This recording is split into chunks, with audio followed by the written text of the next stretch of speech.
This is Elise Turner. And she's going to talk about Estonia.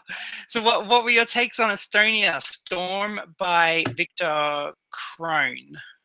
Okay, I have a love-hate relationship with this song. It was stuck in my head for 2 days, 2 whole days, and that's really annoying when I've got stuff to do, but also it just shows how good the song was. I really, really enjoyed it. And by the way, so did I, so you're not the only one with that. Yeah, no, it was really good. It was stuck in my head. Like, love, hate, got stuff to do. Don't have time to be thinking about these songs, but also not regretting thinking about these songs, if that makes sense. Like, it was really nice. I quite liked it. Yeah, like, that's my big, massive take from this. But let's get into the musical breakdown. We got a male singer, another male. That's cool. But then we've got one language, also English.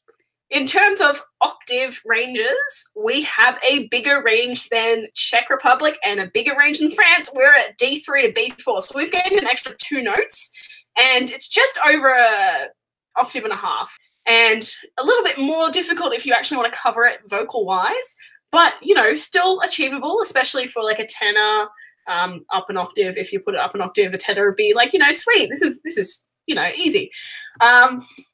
We have a major song. So the last Czech Republic did a major minor / combo. France did a minor song. But here in Estonia, we have a fully major piece. And this is the first major piece I'd analysed in the whole lot so far. So this one's sort of standing out as its own thing from the get-go because you're in a major key.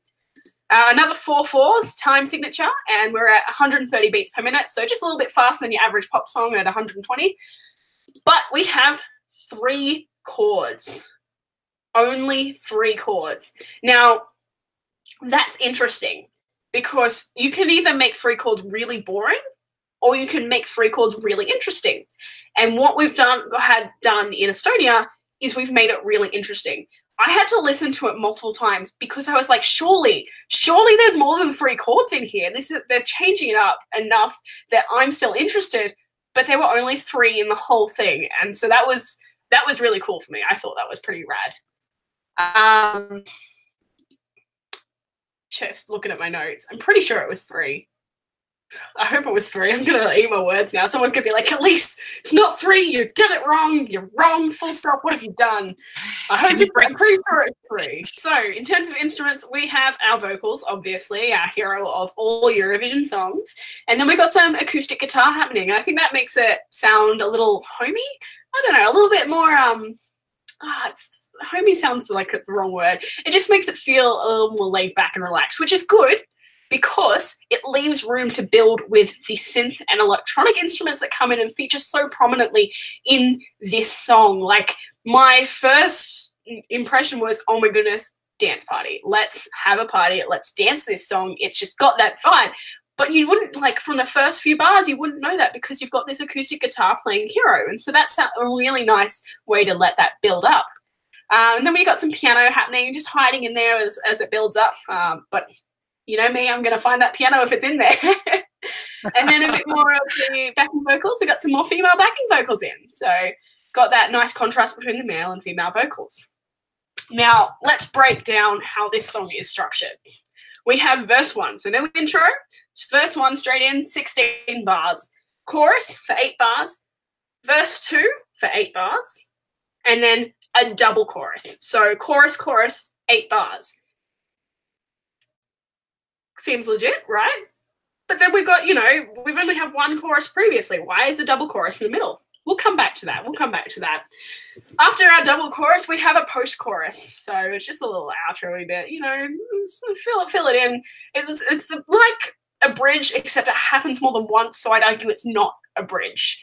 Because we have this, after this post-chorus, we have this little weird bit that sits there, and it's different, and you only do it once. So I'm going to call that one the bridge. You got your post-chorus for 8 bars. You got your bridge for 8 bars. Then we come back. We got some more choruses happening. This is lots of verse heaviness at the start, and then at the end we're very chorus heavy. We got a chorus. We got a post-chorus. We got a chorus. We got a post-chorus, and then we got verse 3. Now why do we have this double chorus in the middle? That's what stands out to me from this analysis. We've got this single chorus at the start. We've got these single choruses with post-choruses at the end. Why have a double chorus in the middle and ignore the post-chorus earlier? Don't get me wrong, it flows, it works really well, but that's what, like, that was the biggest question I had at the end of this. Why is there this weird double chorus when you could have put a post-chorus a bit earlier, so that would, instead of it being a post-chorus, it would just be the entirety of that chorus? You've got this weird sort of split happening. So yeah, that was what was curious to me in this song. But it sounded really good, and it was very, you know, it was nice. It was a pretty chill, pretty fun party vibe happening in this song. So you've got this double chorus in the middle, and you've got these chorus, post-chorus like combos everywhere else except for the start. So my question that came from looking at this one was, why do you have this double chorus when you could have moved a post-chorus to after the first one and had that as the entirety of the chorus instead of these two halves, which are sometimes together and sometimes not? Obviously, you've got that 3-minute time limit, and oh, they're cutting it fine with 3 minutes and 5 seconds. Come on, guys, cut it down. But they've missed this opportunity to have that chorus, post-chorus throughout the whole thing. Maybe cut it down a little bit, you know, in favor of having this double chorus in the center. And so that was a bit weird, a bit jarring, but like it works. It does all right. Like, I don't have complaints about that. I just thought it stood out as a bit unusual. My take from it was that because the chorus is rather short, I feel like they're worried about repetition, and I noticed that they have it like an octave down, and then they sing the chorus an octave higher, which already helps it. And then that post-chorus later, you're like, oh, something new for the first time. I don't know if that's the reason why, but yeah. Well, what it did do is it did help it to build, because you are right. It does have an octave down and then an octave up, and that allows it to have that really big escalation feeling, because instead of it being the same thing twice, it's got this building sort of factor, because you're going, oh, my life, and then it's going, oh, my life, and it's like this big grand, like, oh, yeah, we're back here again, but it's not that different. It's the exact same thing, just up a bit, and maybe a bit more in the background. So it works. It works really well, but it was just this odd like thing that's like seemed to stick out, because unless you write it down, it doesn't, like, you don't notice it. So yeah, I agree. Yeah. You're right. So this music video was an insight into a recording session, really. Yeah. Any notes on that? I hated it. I thought it was boring. What is the story here? What's the story? I'm rich and I can create a music video in a proper studio. You guys can't deal with it. I have this influence. I'm going to create this. Like, there's such potential, right? It's this party song. You could have a party. You could be singing to a crowd of people in a party. It doesn't have to be complex, but instead you've got, oh no, I'm just going to record in the studio. I'm going to take some artsy shots. We're going to have like a little shot of someone taking a photo of me recording on the guitar whilst I'm sitting on a couch, because I'm so posh and like, this is just the life. This is the dream. But no, this is not what I want to see in a music video. I want to see a story, even if it's a basic one. Like that. So I hated the music video. I loved the song, hated the video. And I'm never a fan of these recording studio music videos, because they're not even recording them recording, you know. So they're all sweaty and they like this, and then they're like, now let's do like an Instagram friendly music video of us in a recording studio. You know how you could make a recording studio video work well though? Have that split. So at the start you're recording, and at the end you're seeing the fans' reactions to that. That's not a bad vibe. Not much of a story either, but at least it's a little bit more interesting than, oh, let's just put on the headphones. Let's stand in front of the mic, look real artsy, and, you know, then what? Yeah. Why am I watching this video? What is the purpose of watching this video? Do you know how much it costs to make music videos these days? I don't want to waste my time on a piece of, like, garbage. Like, it's not a garbage video. It's boring. Yeah, I feel ya. Watch everyone hate on me for that hot take. Stay tuned, because more of my reactions are coming up soon.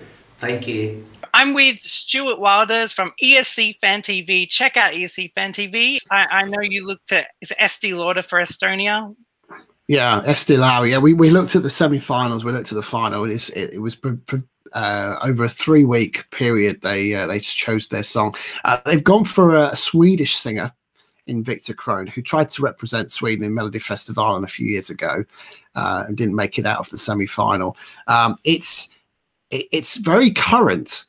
Yeah, one thing about the song Storm, and it's different to the Storm last year, sang for the United Kingdom. It's a very different type of song, very different type of storm. This is a growing storm, and it sounds very Avicii in its style. It's a banger. The fans will love it in Tel Aviv. By the time it gets to Eurovision, it'll be a big fan favorite. And this is one that will certainly be danced night after night in Euro Club. Will it win Eurovision? I don't think it will. I think Victor Crone is a decent singer. I think this song perhaps needs a stronger singer, but boy, can he perform it. Good luck to him. Yeah, I never thought of that Avicii vibe. I like that reference. There's been a bit of talk around with this song that it could be, some people are saying that there's repetition in it. Do you ever get bored by the end of the song, or do you actually get into it as the song goes? No, I think I love repetition in music, especially in Eurovision. It's so commonplace. It never really bothers me. You know, I like songs that are diverse. I like songs that have a bit of repetition about them.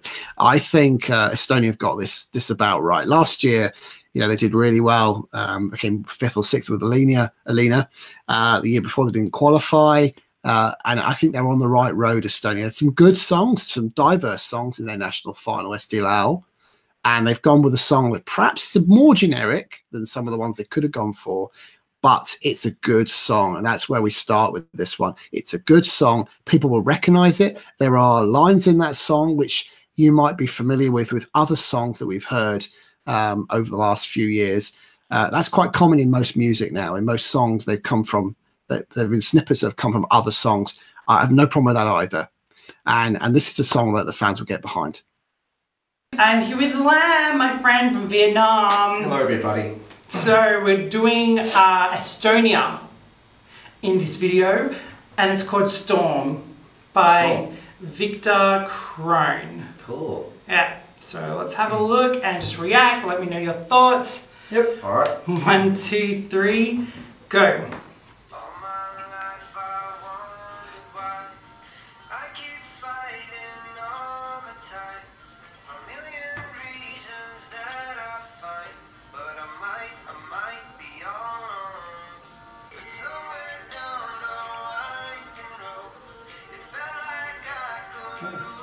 The studio style.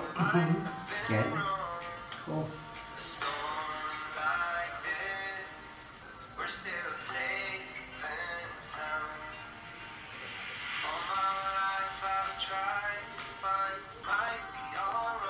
Yeah, a country music, pretty much. Gives you a country vibe. Yeah.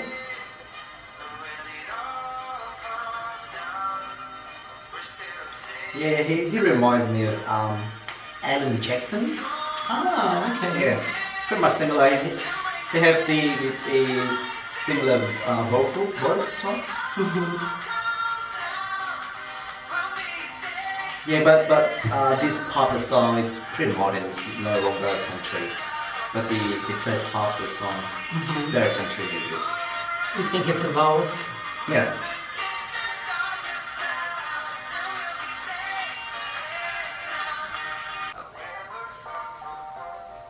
Oh.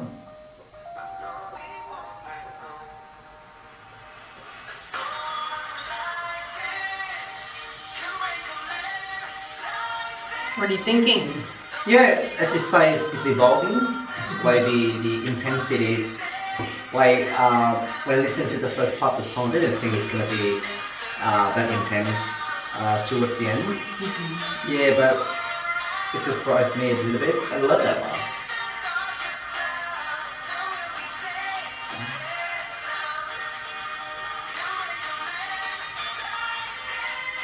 Yeah, when he sings high notes, it sounds like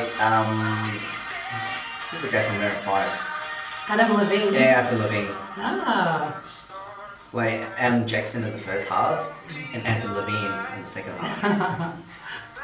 What a mix.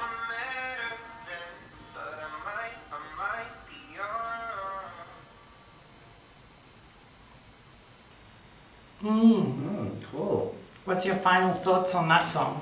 Yeah, I love that one. But based on the video, we couldn't see, you know, really a storm coming. Or hopefully, you know, when he actually performs that on the stage, we could see something like, you know, they actually depict the storm. So it could, you know, create some sort of emotions for the performance, better than this one. I like the studio style, like it fits the acoustic and country style of the song. Yeah, but hopefully if like he can make like another video or a performance on stage, yeah, it could be great. Oh, okay. What do you think?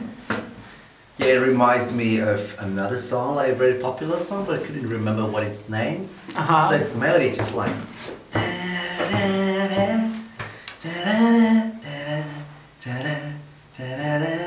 One Last Time. One Last Time. That's by Ariana Grande. Yeah, that's the one. You think the chorus and the melody in the chorus sounds similar at the beginning? Like this.